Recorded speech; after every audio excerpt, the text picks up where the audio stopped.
Morning students.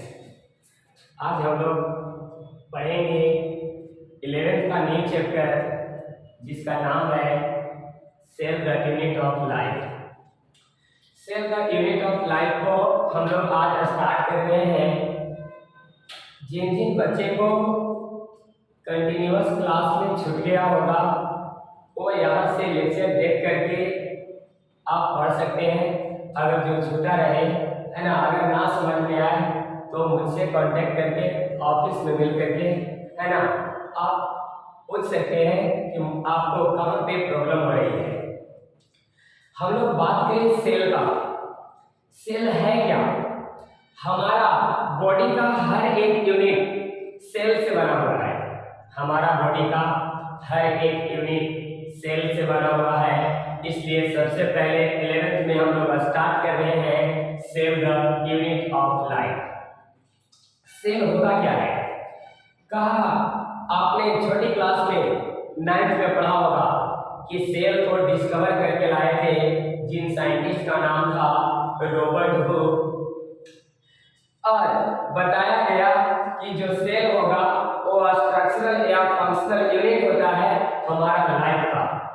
अगर हम लोग बात करें कि हम लोग पढ़ने क्या जा रहे हैं, हम लोग सेल पढ़ने जा रहे हैं। अगर हम लोग सेल पढ़ेंगे तो जहाँ सेल के बारे में पढ़ेंगे उसे हम लोग नाम क्या देंगे? सबसे फर्स्ट लाइन आपको बता देना चाहते हैं कि जहाँ हम लोग स्टडी करेंगे किसके बारे में?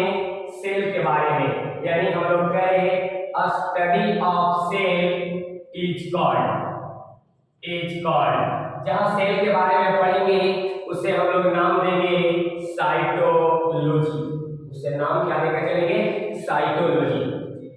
यानी जहाँ हम लोग सेल के बारे में पढ़ेंगे उसे नाम क्या देंगे? साइटोलॉजी नाम देकर चलेंगे। अब सबसे पहले कुछ साइंटिस्ट पर विचार करते हैं। एक साइंटिस्ट आए थे जिन्होंने सेल को डिस्कवर किया। उस साइंटिस्ट का नाम क्या था? तो आप याद रखेंगे उन साइंटिस्ट का नाम रॉबर्ट हुक था। उन साइंटिस्ट का नाम क्या था? रॉबर्ट हुक था। रॉबर्ट हुक ने सेल को डिस्कवर किए थे, लेकिन वास्तव में वो सेल नहीं था। वास्तव में वो क्या था? सेल वॉल था। रॉबर्ट हुक आए तो सेल को लैटिन वर्ड में सेलुला कहा। सेल को लैटिन वर्ड में उन्हें क्या कहा? सेलुला कहा। और बोले सेलुला का मतलब क्या होता है? तो कंपार्टमेंट। सेलुला का मतलब क्या होगा? कंपार्टमेंट। कंपार्टमेंट कैसे होता है?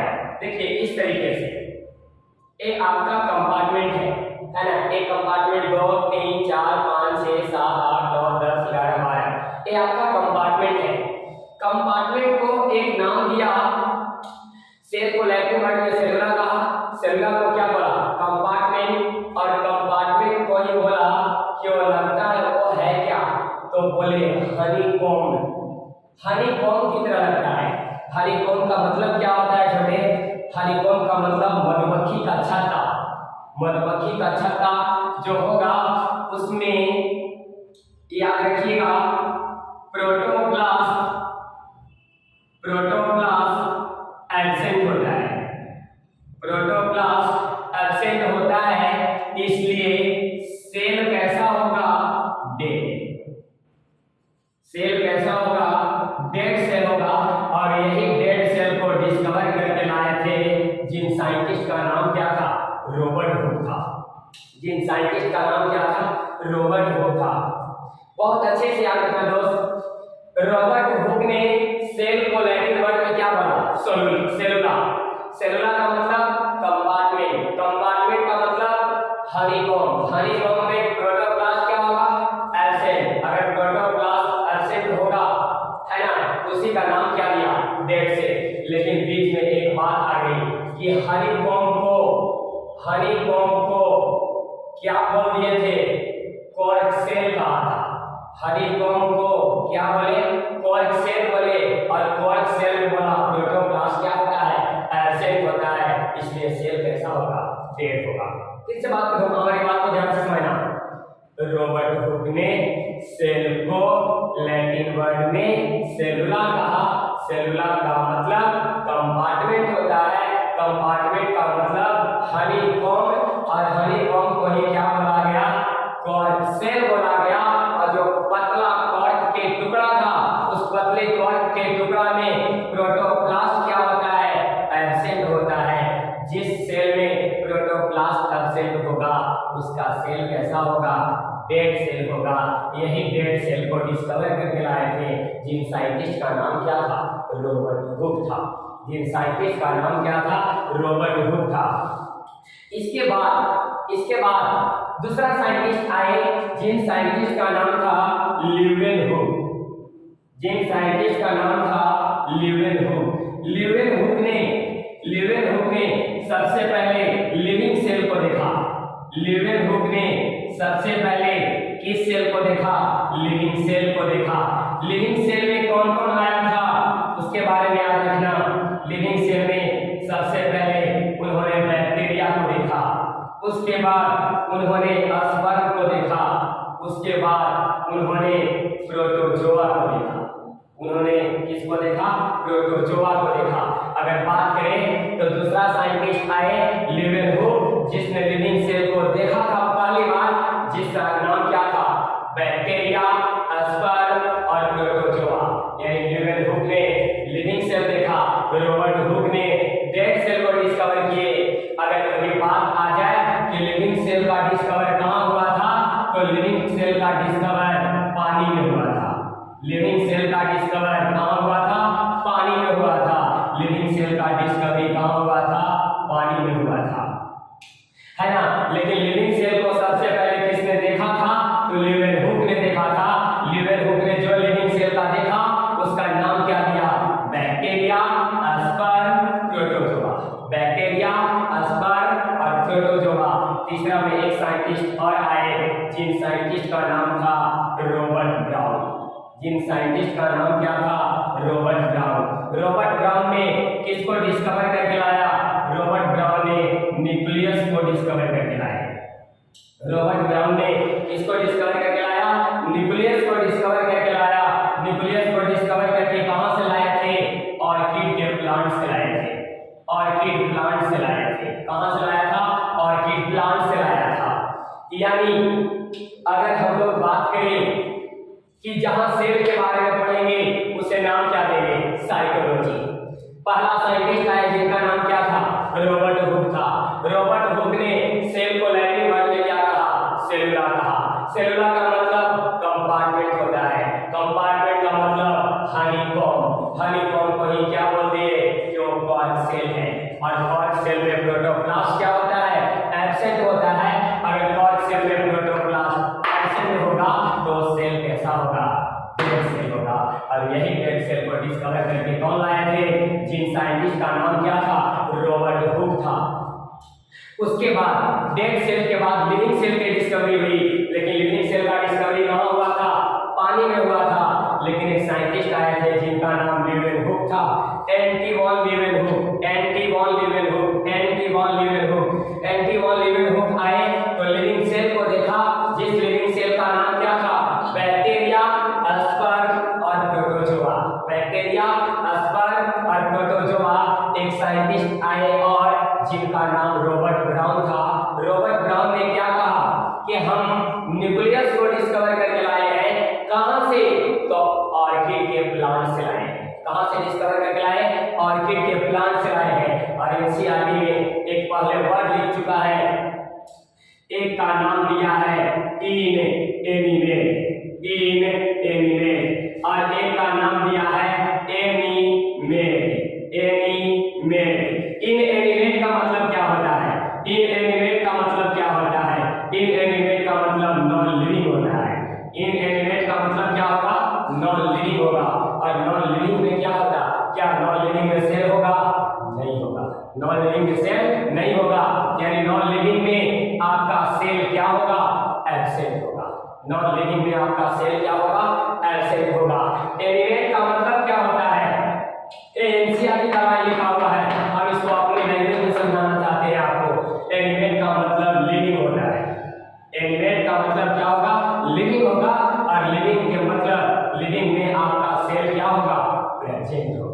लिविंग में सेल आपका क्या होगा, प्रेजेंट होगा। यानी इनएनिमेट का मतलब नॉन लिविंग, नॉन लिविंग में सेल क्या होगा, एब्सेंट होगा। एनिमेट का मतलब क्या होगा, लिविंग, और लिविंग में सेल क्या होगा, प्रेजेंट होगा। एक बार इसे नोट डाउन कर लीजिए, एक बार इसे नोट डाउन कर लीजिए, इसके बाद हम आपको आगे ले चलते हैं।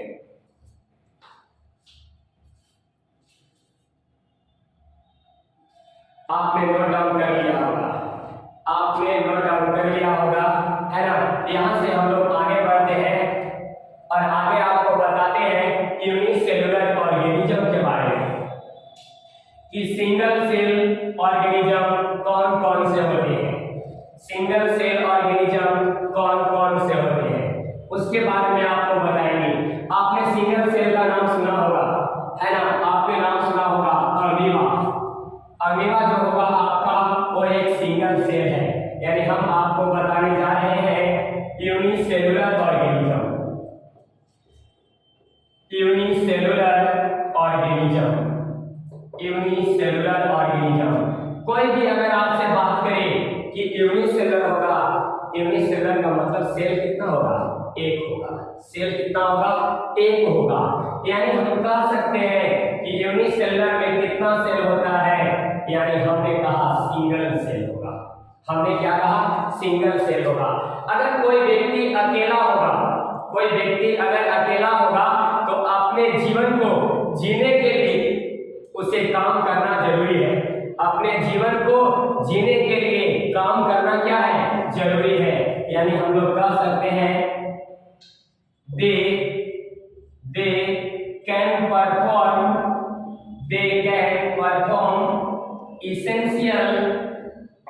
essential function of life, function of life, यानी they can perform essential function of life, life में काम करना जरूरी है, लाइफ में काम करना जरूरी है। हम लोग जीवन में काम करना जरूरी है, जीवन में काम करना जरूरी किसको है, सिंगल सेल को है। सिंगल सेल को ही क्या कहा, यूनिसेलुलर ऑर्गेनिज्म। सिंगल सेल को ही क्या कहा, यूनिसेलुलर ऑर्गेनिज्म। अब खुद से तेरे से एक बात पूछता हूँ, तुम खुद बताना, जो अकेला होगा वो डिपेंडेंट होगा कि इंडिपेंडेंट होगा, जो अकेला होगा वो डिपेंडेंट होगा कि इंडिपेंडेंट होगा। जो अकेला होता है वो इंडिपेंडेंट होता है, अगर साथ में दो है यानी कोई ना कोई एक दूसरे पर डिपेंडेंट है। तुम लोग स्टूडेंट हो, है ना, आप लोग स्टूडेंट हैं। स्टूडेंट क्या है, अपने फादर्स, है ना, अपने मदर्स पे डिपेंडेंट है ना। लेकिन अगर आपके फादर्स हैं, है ना, वो किसी और पे डिपेंडेंट है। लेकिन कभी आपने प्लांट और एनिमल के बारे में जिक्र करना, प्लांट अपना भोजन खुद बनाता है, एनिमल अपना भोजन खुद नहीं बनाता है।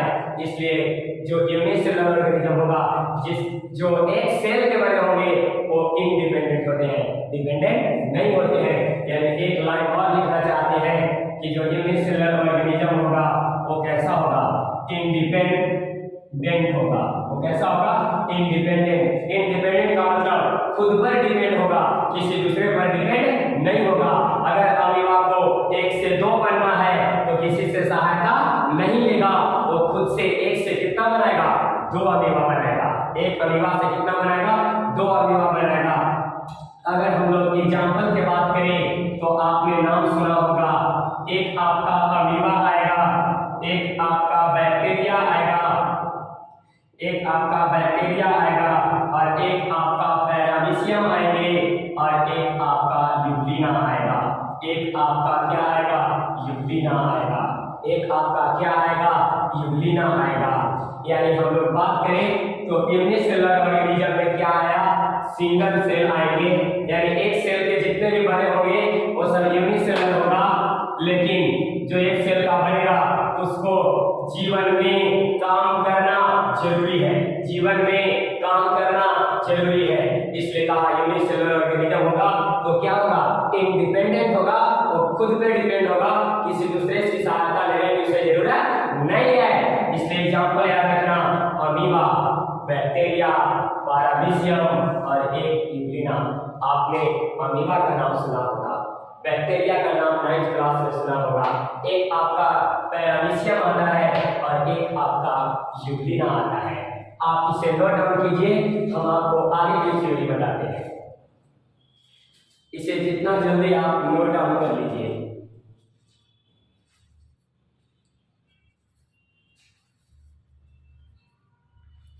आपने इसे नोट डाउन कर लिया होगा, आपने इसे नोट डाउन कर लिया होगा, है ना। हम आगे चलते हैं और आपको अगले चीज के बारे में बताते हैं। जैसे रॉबर्ट हुक ने सेल को डिस्कवर किया, रॉबर्ट हुक ने सेल को डिस्कवर किया था, तो रॉबर्ट हुक ने सेल को डिस्कवर किससे किया? आप जानते हैं इलेक्ट्रॉन माइक्रोस्कोप से किया, इलेक्ट्रॉन माइक्रोस्कोप से किए थे। रॉबर्ट हुक ने सेल को डिस्कवर किससे किया? इलेक्ट्रॉन माइक्रोस्कोप से किया। यानी हम कहें कि इलेक्ट्रॉन माइक्रोस्कोप आया तो क्या हो गया? Easy study of cell and its structure, easy study of cell and its structure. यानी इलेक्ट्रॉन माइक्रोस्कोप आया तो आसान हो गया पढ़ना सेल यानी कोशिका और कोशिका का रचना, कोशिका और कोशिका का रचना, यानी इजी स्टडी ऑफ सेल और सेल के क्या स्ट्रक्चर पढ़ना आसान हो गया। कब? जब इलेक्ट्रॉन माइक्रोस्कोप आया तब। अगर इसके बाद हम लोग अगर बात करें तो एक बार और याद रखना, कहीं आपको यूनिसेलुलर लिखा रहेगा और कहीं आपको मल्टी सेलुलर लिखा रहेगा, कहीं यूनिसेलुलर लिखा रहेगा, कहीं आपको मल्टी सेलुलर लिखा रहेगा। यूनिसेलुलर और मल्टी सेलुलर में एग्जांपल याद रखना, यहाँ आपका यूनिसेलुलर में प्रोकैरियोटिक आता है और एक आपका और आएगा जिसका नाम प्रोटिस्टा होता है, जिसका नाम क्या होगा? प्रोटिस्टा होगा। मल्टी सेलुलर में आपका एनिमल्स आएंगे और एक आपका क्या आएगा? प्लांट्स आएगा। एक आपका एनिमल्स आएगा और एक क्या आएगा? प्लांट्स आएगा। अगर बात किया जाए कि अगर जो एक सेल का बनता है वो आपका प्रोकैरियोटिक सेल होगा और जो आपका मल्टी सेलुलर यानी दो या दो से अधिक सेल से बना होगा वो कौन होगा? एक आपका एनिमल होगा और एक आपका क्या होगा? प्लांट होगा। अगर बात करें तो प्रोकैरियोटिक में ही एक नाम और बताया, क्या? प्रोटिस्टा। अगर प्रोटिस्टा और प्रोकैरियोट यूनिसेलुलर होता है लेकिन एनिमल और आपका प्लांट कैसा होगा? मल्टी सेलुलर होगा। यहाँ तक आप देखिए। इसके बाद आपको बताते हैं सेल थ्योरी के बारे में कि आखिर सेल थ्योरी कौन आए और दे करके गए। बात को ध्यान से समझते चलना चाहिए। यहाँ तक आप नोट डाउन कर लीजिए। आगे आपको बताते हैं सेल थ्योरी।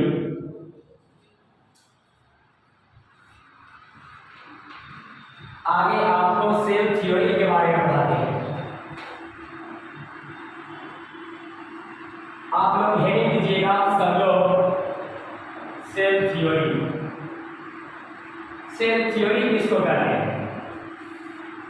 सेल थ्योरी में दो साइंटिस्ट आए थे। सेल थ्योरी में दो साइंटिस्ट आए, एक का नाम स्लीडेन था और एक का नाम स्वान था। एक का नाम स्लीडेन था और एक का नाम क्या था? स्वान था। एक साइंटिस्ट, पहला साइंटिस्ट 1838 में आए, जिन साइंटिस्ट का नाम आपका क्या था? स्लीडेन था। आपका नाम क्या था? स्लीडेन था। स्लीडेन 1838 में आए, जो कहाँ के थे? वो जर्मन के थे और उनके पास नॉलेज क्या था? यानी वो बॉटनिस्ट थे, यानी उनको बॉटनी के बारे में पता होता है।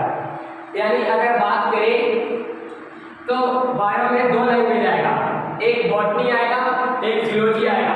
बॉटनी में एनिमल आएगा और आप बॉटनी में आपका प्लांट आएगा और जूलॉजी में क्या आएगा? एनिमल्स आएंगे। यानी 1838 में एक साइंटिस्ट आए, जिन साइंटिस्ट का नाम स्लीडेन था। स्लीडेन कहाँ से आए थे? जर्मन से आए थे और वो क्या थे? बॉटनिस्ट थे। वो क्या थे? बॉटनिस्ट थे। अगर बॉटनिस्ट थे तो उन्होंने किसके बारे में बताया? उन्होंने प्लांट के बारे में बताया और बोला all plant composed of cell, all plant composed of cell, यानी जितना भी प्लांट है वो सब किससे बना? सेल से बना है। जितना भी प्लांट है वो सब किससे बना? सेल से बना। और सेल से बना है, सेल से बने हैं, यानी हम कह सकते हैं which form the tissue, which form the tissue, which form the tissue, यानी जितना भी प्लांट है वो सब किससे बना? सेल से बना। और सेल से बाद में क्या बन गए? टिश्यू बन गए। सेल से क्या बन गए? टिश्यू बन गए। आपने एक लैंग्वेज पढ़ा होगा, सेल से टिश्यू बनता है, टिश्यू से टिश्यू सिस्टम, टिश्यू सिस्टम से ऑर्गन, ऑर्गन से ऑर्गन सिस्टम, और ऑर्गन सिस्टम से क्या बन जाएगा?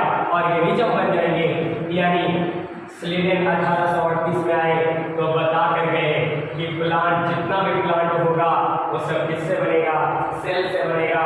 और सेल आगे जा करके किसका फॉर्मेशन कर देगा? टिश्यू का फॉर्मेशन कर देगा। और उसके बाद 1839 में एक साइंटिस्ट आए, जिन साइंटिस्ट का नाम था स्वान, जिन साइंटिस्ट का नाम था स्वान। स्वान कहाँ के थे? याद रखना, स्वान ब्रिटिश के थे। स्वान कहाँ के थे? ब्रिटिश के थे। और इनके पास नॉलेज किसका था? जूलॉजी का नॉलेज था, यानी एक जूलॉजिस्ट थे। एक क्या थे? एक जूलॉजिस्ट थे। तो स्वान ने क्या कहा? यानी बॉटनी के थे तो प्लांट के बारे में बताए, जूलॉजिस्ट थे तो ये प्लांट और एनिमल दोनों के बारे में बताया। इन्होंने कहा कि एनिमल में एक थीन लेयर होता है, एनिमल में एक पतला लेयर होता है ना, जिसे इन्होंने नाम क्या दिया? Cell membrane. एनिमल में एक पतला लेयर होता है जिसका नाम क्या दिया? Cell membrane. और इन्होंने कहा कि जो प्लांट होगा वो प्लांट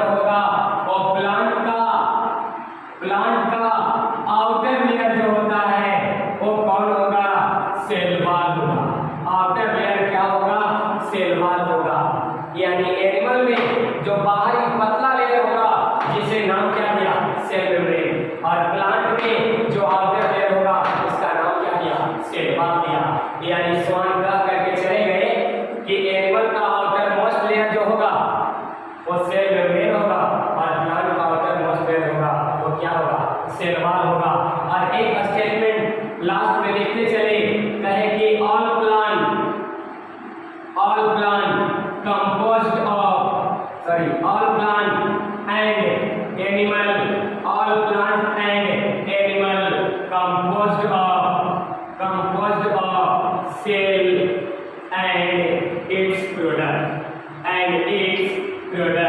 या तो सेल से बना है या सेल के प्रोडक्ट से बना है, या सेल से बना है या किससे बना? सेल के प्रोडक्ट से बना है।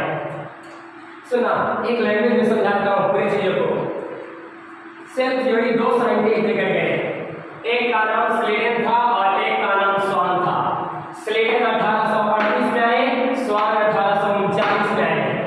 स्लीडन आपका जर्मन के थे, बॉटनिस्ट थे। स्वान ब्रिटिश के थे और क्या थे? जूलॉजिस्ट थे। स्वान जो आपके स्लीडन थे, स्लीडन ने प्लांट के बारे में क्या कहा कि दुनिया में जितना भी प्लांट होगा वो सब किससे बनेगा? सेल से बनेगा। और जो सेल होगा ये सेल आगे चलकर क्या बनाएगा? टिश्यू बनाएगा। और उसके बाद आपका क्या है? 1839 में स्वान आए तो स्वान ने कहा कि एनिमल के आउटर लेयर एक थिन लेयर होता है जिसका नाम क्या होगा? सेल मेम्ब्रेन होगा। और प्लांट का आउटर लेयर क्या होगा? सेल वॉल होगा।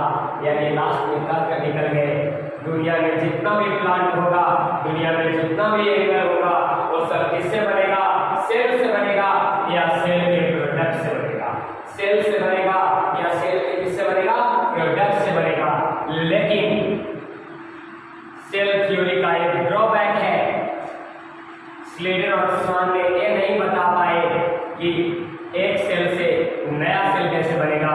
इस ड्रॉबैक को पूरा करने के लिए एक साइंटिस्ट आए 1855 में, जिन साइंटिस्ट का नाम रूडोल्फ बर्जर था।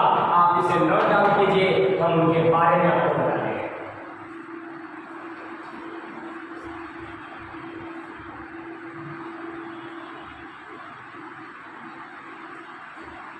आपने इसे नोट डाउन कर लिया होगा, है ना। हम आपको सेल थ्योरी के ड्रॉबैक के बारे में बताते हैं कि आखिर सेल थ्योरी में कमी क्या रह गई थी, उस कमी के बारे में आपको हम बताने जा रहे हैं। उस कमी के बारे में हम आपको बताने जा रहे हैं, आखिर सेल थ्योरी में क्या कमी रह गई थी।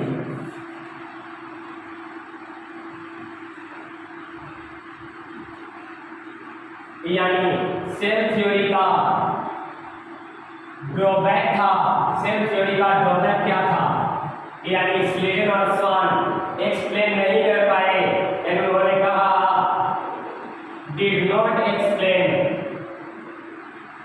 did not explain as to how new cell were formed। यानी स्लीडन और स्वान ने did not explain, वो एक्सप्लेन नहीं कर पाए how new cell were formed, नया सेल बनता कैसे है। इसके लिए एक साइंटिस्ट आए, जिन साइंटिस्ट का नाम था रुडोल्फ वर्चो। रुडोल्फ वर्चो 1855 में आए और इन्होंने एक बात कही, आपको एक लैंग्वेज में हम समझा देंगे कि पुराना सेल से नया सेल बनता है। रुडोल्फ वर्चो ने कहे कि जो पुराना सेल होगा उसी से क्या बनेगा, नया सेल बनेगा। यानी उन्होंने अपने थ्योरी और अपने स्टेटमेंट में कहा, यानी जो आपका रुडोल्फ वर्चो थे वो किसके हाइपोथेसिस को एक्सप्लेन कर रहे हैं, यानी स्लीडन एंड स्वान के हाइपोथेसिस को एक्सप्लेन कर रहे हैं। यानी स्लीडन और स्वान के हाइपोथेसिस को एक्सप्लेन कर रहे हैं। और रुडोल्फ वर्चो ने कहा कि न्यू सेल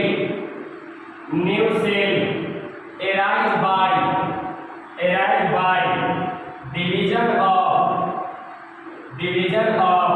pre-existing cell। पुराना सेल से ही क्या बनता है, नया सेल बनता है। यानी नया सेल कहाँ से निकलेगा, यानी डिवीजन होगा कहाँ, पुराना सेल में, तो पुराना सेल से क्या बनेगा, नया सेल बनेगा। इसलिए इसको बायो के आपके बुक में लिखा है, एक लैंग्वेज याद रखना छोटे तुम, ओमनिस सेलुला ई सेलुला, ओमनिस सेलुला ई सेलुला, ओमनिस सेलुला ई सेलुला, ओमनिस सेलुला ई सेलुला, ओमनिस सेलुला ई सेलुला का मतलब क्या होगा कि पुराना सेल से क्या बनता है, नया सेल बनता है। पुराना सेल से क्या बनेगा, नया सेल बनेगा। यही रुडोल्फ वर्चो कहते हैं। क्योंकि ये बात किन्हें पता नहीं था, तो स्लीडन और स्वान को ये बात पता नहीं था कि नया सेल से, है ना, पुराना सेल से क्या बनता है, नया सेल, पुराना सेल से नया सेल बनता है। कौन कह गए, रुडोल्फ वर्चो कहे 1855 में, है ना। और इसको एक बायो के टर्म में लिखा ओमनिस सेलुला ई सेलुला, ओमनिस सेलुला ई सेलुला। आप इसे नोट डाउन कर लीजिए।